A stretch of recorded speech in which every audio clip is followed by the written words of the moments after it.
तुमने सब कुछ प्लान कर लिया है, गोल्स सेट हैं, मोटिवेशनल वीडियोस भी देख ली हैं, लेकिन जब टाइम आता है पहला स्टेप लेने का, तुम्हारा शरीर भारी हो जाता है।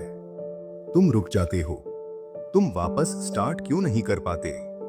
यह इशू मोटिवेशन का नहीं है, यह विल पावर का भी नहीं है। प्रॉब्लम कुछ और है। यह एक बायोलॉजिकल लॉक है। जब तक तुम ट्राई नहीं करते तब तक सब कुछ पॉसिबल लगता है, क्योंकि अभी तक कुछ टेस्ट ही नहीं हुआ। लेकिन एक्शन इमेजिनेशन को रियलिटी से बदल देता है, और यहीं पर तुम्हारा सिस्टम तुम्हें रोकता है।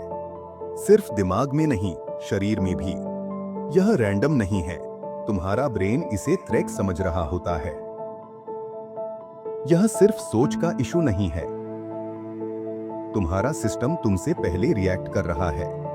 पहले थ्रेट सामने होता था, दिखाई देता था, केयर होता था। आज थ्रेट दिखाई नहीं देता, लेकिन महसूस उतना ही होता है। कभी फेल होने के डर के फॉर्म में, कभी लोगों के जजमेंट के फॉर्म में। इस रिएक्शन को कंट्रोल करता है तुम्हारा अमिग्डला।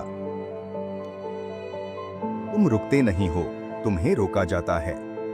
तुम्हारा लैपटॉप खुला है और उंगलियां नहीं चलती। वो काम, वो सपना, या वो एक फोन कॉल जो तुम महीनों से नहीं कर पा रहे।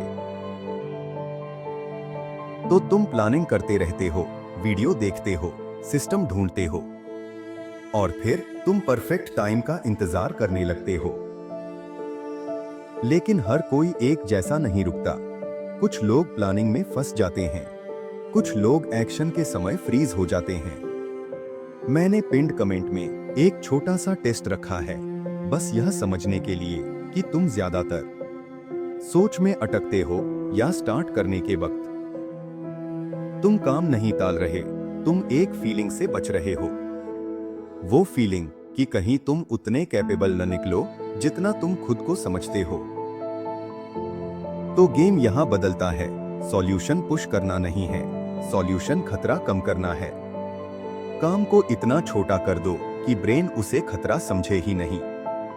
अगर लिखना है, सिर्फ एक वाक्य लिखो। अगर वर्कआउट करना है, सिर्फ जूते पहनो। जब ब्रेन को लगता है कि रिस्क छोटा है, वो अलार्म बंद कर देता है। तुम्हें डिसिप्लिन बनाना नहीं है, तुम्हें रेजिस्टेंस समझना है। जब रेजिस्टेंस कम होता है, डिसिप्लिन अपने आप बनता है। फोर्स से नहीं, सिस्टम से। लेकिन एक और चीज है जो तुम्हें शुरू करने से पहले ही रोक देती है, ओवरथिंकिंग। और जब तक यह साफ नहीं होता, कोई भी सिस्टम काम नहीं करता।